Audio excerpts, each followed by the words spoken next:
Over the last 7 years, I have made thousands of people financially free. You've seen them on YouTube, I've spent time with them, mentored them, they've become millionaires, they've become homeowners, left their jobs. But one of the big questions I get asked a lot is, where are they now?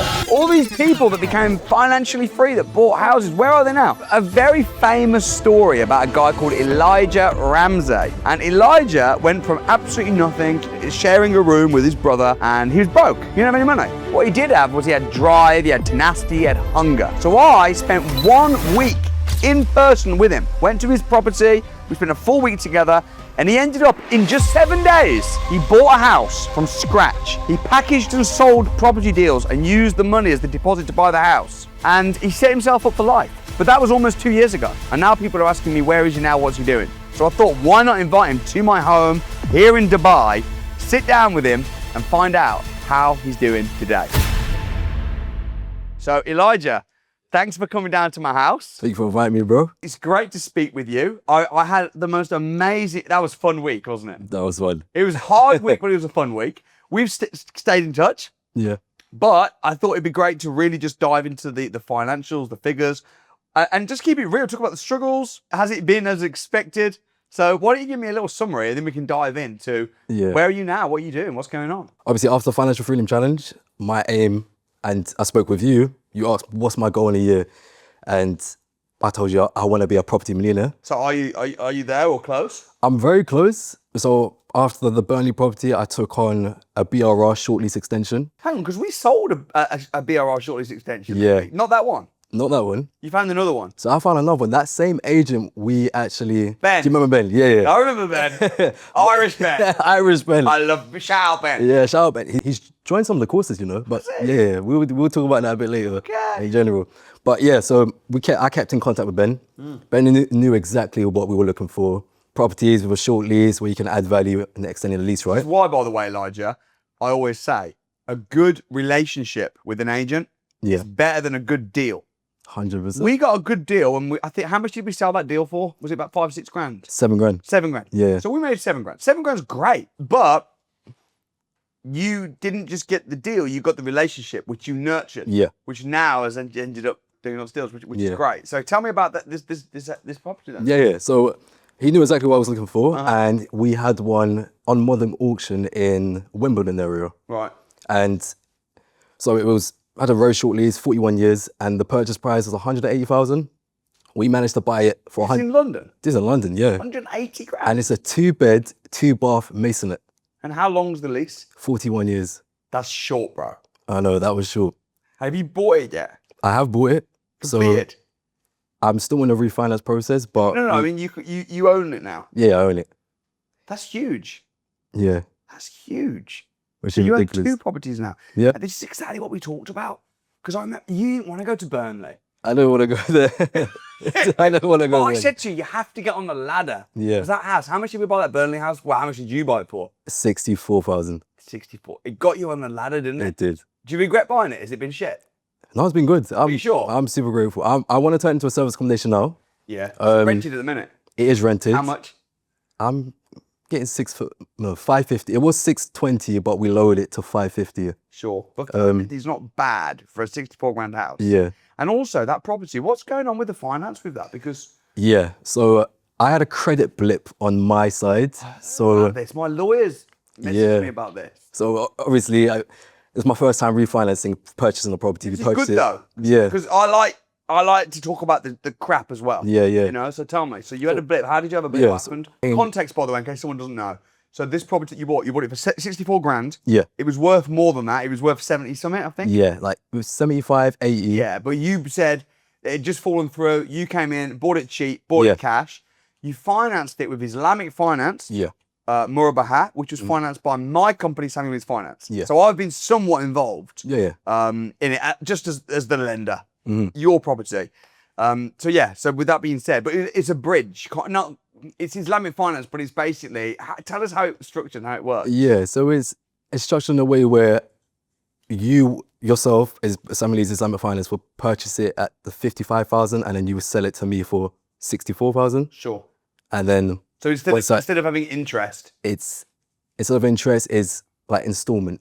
Yes. It's like an installment, an extra Makes payment sense. amount. It's like a change in wording. But then by the time you actually came to buy and completing, remove Samuel Leeds Finance, you'd had a blip on your credit. had a How blip did you on the get that credit. blip? What happened? It was because the tenants that were in that property, they didn't pay for the council tax and the bills, and it all went in my name, and it just messed up on that side. And so The council came for you. Yeah. And you didn't pay because you didn't know or whatever. and I had to pay for it, so I've sorted it out now. But that was like the delay, and there was a few That's other. annoying. That. Yeah, How much did it cost? it was like $2,000, like 1.8 grand. But How did you get it from 8 to 2? no, I just rounded it up. But it was 1,850. Oh, okay. Yeah, Okay. 1,850. But then that affected your credit a very small amount. Yeah. And what did Samuel Leeds Finance say when what happened? So when it first happened, like I was like, oh damn, because I went past the deadline, right, and we were supposed to refinance that like very quickly. Yeah. Because we'd done the refurb was like $2,000 in. It was roof work, just modernizing the kitchen, minor stuff. So my plans was to refinance that in 3 months. It ended up going past the deadline, and What was the deadline? Like 6 months or something? 6 months. Yeah. And then I got my mortgage broker to speak to your team, and I was like, oh damn, I don't want to bother Samuel right now because I know you're a busy guy. You can always message me though still. But Yeah. But I was like, you know what? Let me just see what the team says first, and then if anything, I'll go back to Samuel. But the late fees were like $9,000.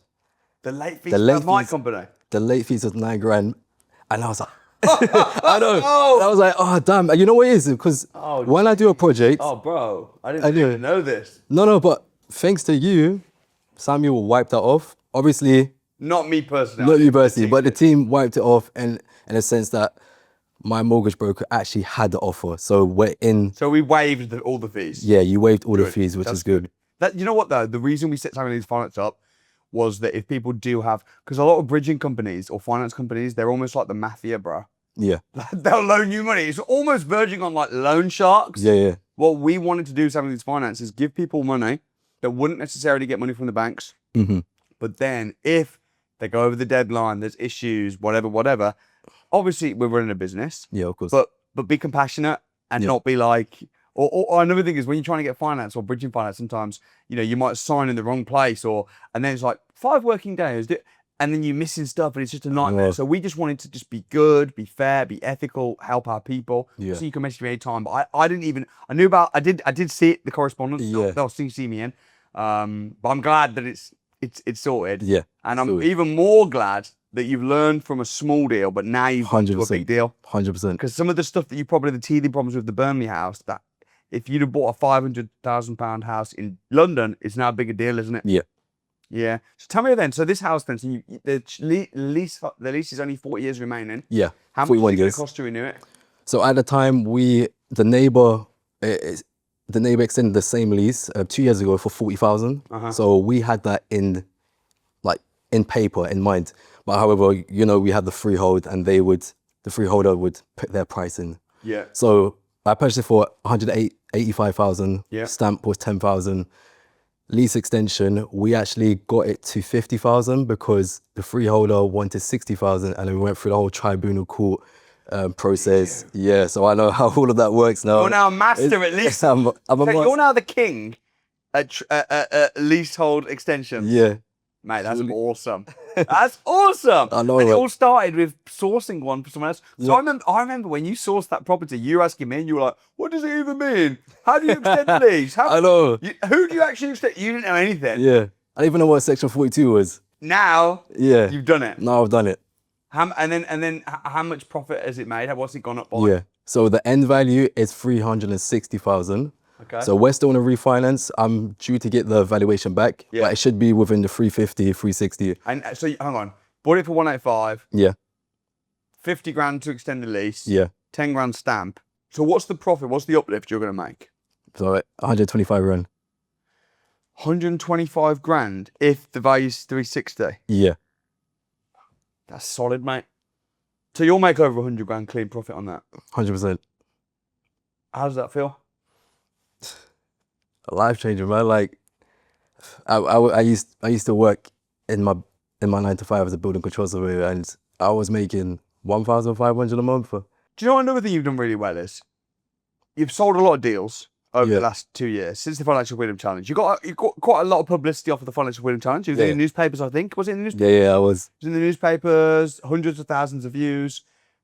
Young guy, you've grown steadily. You've now owned a property which you've done really successfully, made over 100 grand in London. You've been selling deals, but you've kept your reputation intact. Yeah. You've honoured your word. You've grown in your character. You've just become a really successful businessman. You know what I'm saying? Thank you, bro. Which is really, really, really huge. So, what's the plan now then this year, 2026? The plan now, so Did you buy that property with a joint venture partner? that was a joint venture partner. So this was actually a friend in my secondary school who watched the whole eviction. No way. I actually called him up during the eviction challenge, and it was his granddad where I got the lease option and won that challenge. So it was his granddad. So he knew Wagwan about the whole Samuel Lee's Academy, everything. So he was like, look, let's partner up. And ever since that vital point of keeping relationships, that's like something that I've really built well. I'm someone that can like build a relationship with someone and they would want to trust and work with me. So ever since then, I've now taken on another BRO, which is in Hereford, and that's an all money out BRO. Hang on top of the London one. Yeah. On top of the London. You can't just drop it out like it's nothing. So like, oh yeah, another one. What? Yeah, another one. So this was a BRO to social housing. It's still within the works. I actually purchased it off Deal Connect. You've bought it? Yeah. How did I not know about this? Oh, you need to message me more, man. I do. The opposite of other people. There's some people that I've done like financial freedom challenges with. Yeah. They're like messaging me too much. So I'm like, yeah, pipe down. I think when I said to you that when we do the financial freedom challenge, I'm going to be obsessed with this, and we're going to be speaking every second of every day. Yeah. When the week finishes, I'm going to move on to other projects. So don't be thinking that you're going to get that level of intensity all the while. I think you took that too much. I think I did. Yeah, no. I'm like, I can never message Samuel ever again. I thought, yeah. Because I didn't know about half of this stuff. No, sorry, bro. That's my fault. I should just be letting you know. You know what? For me, I like to kind of keep it a surprise sometimes. Like, come on stage, see you there. Come to Dubai. You know what I mean? Come to Dubai. Invited by yourself in Dubai. There's no other houses, though, that you're buying or bought. There is another house. Mate, this is ridiculous. And this is another all money out. It's You're 25 years old. When did you turn 25? A couple months ago. 25 years old. Jeez. That's crazy, mate. Tell me about the other one then. So the one in Hereford. One in Hereford. That's a BRR to social housing, which is good. How much you buying it for? Or have you bought it already? I bought it, 180,000. Is that like your mark, 180 grand? I know it. It's actually the mark. Buying it for 180, spending how much on the refurb? Around 60k. 60k refurb. So all in all, we're talking about 240. Yeah. End value? 340. So another 100 grand. Yeah. How much of your own money are you putting in? None. No money? No money. And you're just splitting the profits? Splitting the profits. What about London? How much money are you putting in that? I put 20k in that one. Okay. And is it the same investor? Different investor. So Where did you find that investor? So this other investor from Instagram, man. Like the media, ever since the video with you, media's been blowing up, and I've obviously been keeping it consistent with the content. Yeah. Pushing myself out there. Good, man. Marketing's important. Yeah. Even Lloyd's Bank, they market themselves. The banks Exactly. market themselves. All the institutions market themselves. So we need to market ourselves. 100%. Yeah.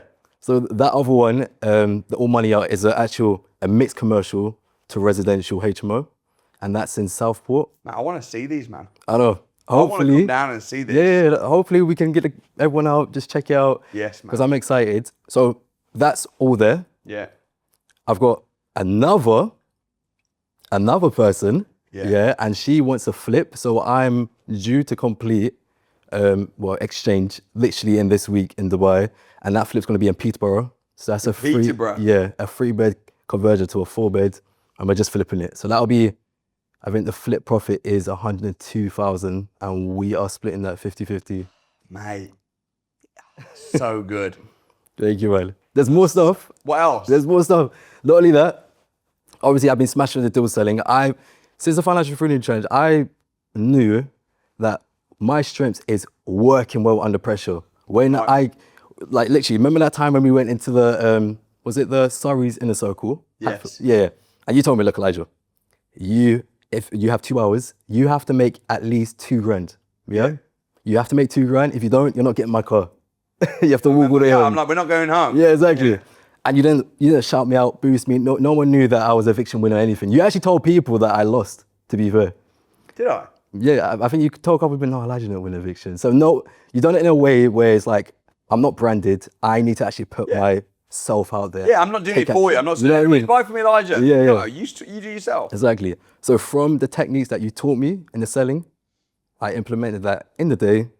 With my charisma as well, and a bit of waffling, you know, I managed to close 2,000 from that same investor, in which I've sorted him out now. So I got a best boat fee from him.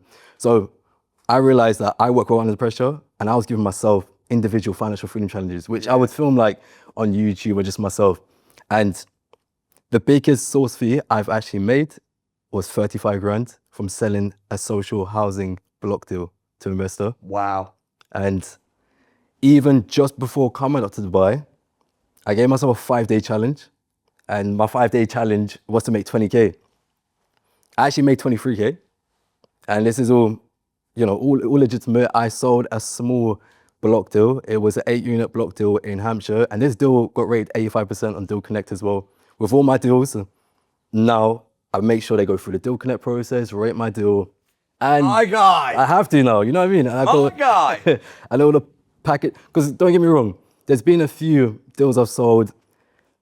Majority is happy investors, and some of them you got, you know, unhappy investors, right? It's happened. Things fall through, or the investor sees it and doesn't like it in person. Or Exactly. That happens. And It's not about having no problems, having no issues, having no complaints. Yeah. When you're selling a lot of deals, making a lot of money, you're gonna have some people that complain. You're gonna have things going on. It's about how you deal with it. Yeah. That's what it's about. Yeah, no, And 100%. you seem to be dealing with it really well. Yeah, I'm dealing with it now, like putting the techniques, just implementing stuff where I have the academy backings as well with, because certain service accommodation deals, like you can't really, it is seasonal service accommodation. It is. And if you're selling a rent to rent, for example, you're not selling a property, you're selling a business. Exactly. If they then run that business badly, That's what I mean. then it's like, well, that's not my fault. Yeah, I chose you the deal. You had 14-day calling off period. You did your research, and now you're running the business badly. yeah, So then you can have. So that's about qualifying the people properly. that's true. So you know what? I'm only going to sell to people that I've qualified and I know are on the academy, or at least they've got a business, they've got references, done the training. But yeah, it's not about. It's like if you go out for a meal and the food's not great, the chicken's cold, and you're like, man, the chicken's cold, and then you tell the waiter comes over, how's the food? You go, it's terrible, man, the chicken's cold. If they're then rude and go, oh, I don't think it's cold, now you're like, I'm never coming back here again. If they go, oh, I'm so sorry, I'll tell the chef, and you know what, drinks on the house. Then you think, okay. So it's not about the problem. It's about how the business, how the company, how the staff dealt with that. So I think with deal sourcing, it's the exact same. Like, if you're getting complaints, you need to listen, learn, take the feedback, and put it right. And I think that's what you do, and I think that's why your reputation's. Look, I'm not saying no one's perfect. 100%. You know, that's really good, man. Thank you, bro. Chris, so you made 23 grand in the last week. Yeah, the last 5 days, 23 grand. And I'm due to make more, man. I'm due to make more in general. Another thing, I keep saying another thing. Oh, I want to hear, man. I want to hear. So, all right, at the time, my first car was a crappy KA. And obviously, within the academy. As it should be. You should always have a bad car of course. first. Humble beginnings, man. Yeah. And I'm not the type to buy liabilities or this or that. You know, I've learned from yourself. We buy assets. We need that cash flow. We don't want to buy liabilities. But I got stopped by a few different people saying, oh, you got a shit car and you're financially free. And I was like, oh, I'm gonna listen to these haters, you know what I mean? Yeah, good. But this specific person I listened to. Yeah. And it's because they were the police, right? So I was driving my Toyota Aygo. I was on a phone call with Tommy Cleary. Yeah, legend. Yeah, we were talking about a deal or something, and he was on the phone. I got pulled over. The police was like, you bust a red light. I was like, I knew I didn't. Like, it's something that me being a black guy in South East London, you're gonna get stopped left, right, centre. Like, it is what it is. So I just knew it was one of those, one of those normal routines I have. So Tommy was on the phone call. He tried to have an issue. He was like, you bust red light. And I was like, excuse me, sir, I definitely wasn't. There was actually traffic. He was like, you're trying to be smart to me. I was like, all right, let me hold my tongue. His other police partner came over. And he was like, what, are you showing attitude? You showing attitude? Do you want me to get the cameras out? Do you want to fine right now? And at this point, I had if they was to give me points, I would lose my license. And I was quite scared, you know, like, I was just like, if they were in the boxing ring, I would have knocked them the fuck out. But anyway, in that point, being professional, they said, what do you do for work, after I asked for my ID? And I was like, well, I'm a property investor. And he literally looked at me like, no, you're not. I was like, excuse me, why would you say that? And it was like, what property investor drives this car? How rude, man. Rude hater. And what I did, I actually If you'd watched the Financial Freedom Challenge and just didn't like you. Jealous. Probably. But I literally took a video on social media, I posted it. Did you? And I literally said, look, I think it's time for me to change my car now. And let's see if I still need to watch that video. Yeah. Isn't it? I said, let's see if I meet him again and what he says about my new car. Because either way, I just feel like he just wanted the issue. I then purchased my car, and it wasn't for myself, it was actually for my mum. And it was, but we both drive it. It's in my mum's name. It's actually a red Porsche, which was nice. a nice red fast Porsche. I done it through the whole PCP option, right? Because my property deal was basically paid for that. Yeah. So that's not coming out of my That's like how we pocket. buy houses, right? Purchase lease option. Exactly. Sort of thing. So I managed to get that, and A red Porsche. yeah, red Porsche. Nice, nice. man. And your mum gets to drive it too. She gets to drive it, left, right, centre. So it's parked in her garage. Another massive thing that I do know about is your family, who were amazing, by the way. I love your family, your mom, your dad. They're just so nice people. Also, your brother, Shyam. Yeah. Shyam, since we did the challenge, he joined the academy. He joined the academy, man. And he's doing well. He's smashing it, man. I saw him yesterday. Yeah. And he's also doing extremely well. So we need to do a sit down with him as well. Yeah. But in a nutshell, like what's he done? Yeah. In a nutshell, he's been selling multiple deals. Like after that Financial Freedom Challenge, he got, like, it makes it a bit, for me, I came in all brand new, fresh. Shyam, he happens to have my face. So a lot of people would think, oh, wait, is that Elijah? Yeah, so if anyone doesn't know, he's your identical twin. He's my identical twin, yeah. But Shyam's got the same tenacity as me, the same personality. He's an absolute legend, man. You and Shyam are you're slightly different. Yeah. I can definitely tell the difference between you guys because I know you well. 100. But he's just one of the most amazing people. And I'm so glad for him that he's doing so well and being so successful. He's a great guy. Yeah. And I know you work together as well. You do your own things, but you also do some things together in business. So that's just awesome. So tell me what's going on in Dubai as well. Yeah. So I purchased an off-plan development with my brother, Shyam. And right now, you and Russell, you're checking through the payments, plans, making sure it's all great and good. And we're looking to actually purchase a buy to SA as well in Dubai. So what do you think of my buy to SA? This one here? No, I rent this. Have I not shown you my property? No, I haven't seen it yet. I'll show you in a bit. Okay. Yeah, I'll show you in a bit. It's literally, you can see it from the beach. Damn. You can see it. I'll show you in a bit. Yeah. That's sick, man. Yeah. So you're buying something now in Dubai. Yeah. How much did it cost? That one, the buy is 300,000 AED. Yes. So that's about 80 grand. Yeah. Yeah. So we're going to when it's purchase finished, it should be worth considerably more. Exactly. So we're going to purchase it with the Islamic mortgage. Right. So we have 40 grand to put in with each other. So it's just 20 each. Yeah. And again, I've made that through deal sourcing. Yeah. So really, truly, it's no money done. Well, yeah, you've got your fast pound, your active income, and then you've got your passive income. Yeah, no, exactly. That's incredible. What, is there any other surprises before we wrap up? Any other surprises? One other thing. So you know the deal I sold to that investor and I made 35 grand? Yes. So that was a deal in Wolverhampton. It was a care home and it's 23 bedrooms. And the rent, I got it negotiated from 6,000 all the way to 3,500. So it's 3,500 and then it increases slowly due to the inflation. It's a 10-year lease, 0 deposit, and it has planning permission to turn into HMO, right? So I sold that deal and he's due to be making around 16 grand a month. He was happy with it and that's going well. And he was like, you know what, Elijah? I like you. I like how you are. You've been kind to me. You've helped me throughout the whole process. I built such a great relationship with him. And we're both Manchester United fans. So he was like, look, I actually want to do a joint venture with you on another block. So we've now taken on a 20-unit apart hotel block in Hampshire. And this deal again has been checked through all the mentors. I went through some serious checks on this. It got rated 80% as well. And that's due to be fully renovated by late February. And Wow. again, we're in a joint venture. I've managed to negotiate a manager, a great manager, on a 5% management, and I'm helping out with the staging, some marketing. So we're helping that is side. huge, mate. And yeah. And that's another thing that goes to show, like, you sold this deal, you made 30 grand or whatever it was. Yeah. What was the final? 35 grand, yeah. 35 grand. But the fact that you were caring about what he's making, what are you making? How's it going? Are you happy? Yeah.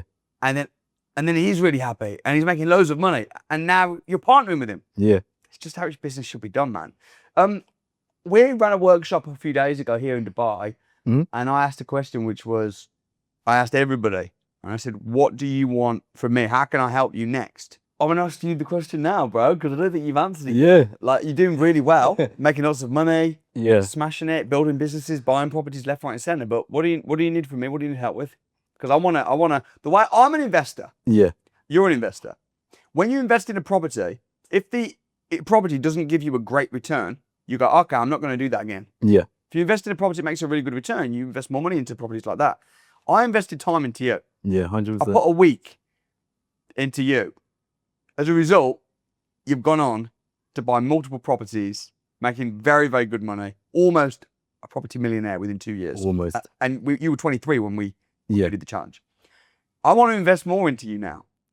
Thank you, bro. I want to spend time with you. I'm open. Yeah. So what do you want? What do you need? I would love to partner. I know you're going to be heavily deal sourcing in Dubai. I would like to partner up with you, man. I love Dubai. I've come up here a few times, and I do eventually want to move here, sponsor the family to come up here as well. You'll get a golden visa soon. Yeah, Yeah. 100%. If you're investing here, you will. And yeah, I want to be an asset to helping yourself alongside, because you've changed my life a lot, and alhamdulillah, I'm fully grateful for that, honestly. So I would like to partner up. I'm totally game. I really respect you as a business person, and let's do something. Let's make it happen. All right, Elijah, well done, my friend. my brother. Well done, bro. My guy. Lazy. Thanks for nothing. All right, thank you very much for nothing. Well, bye bye. Thank you. Oh, bro. Oh, dude. Oh, sorry, you can say it when he's muted. You're going to kill your relationship with these guys. Oh my gosh, does he know my name or number? Bro.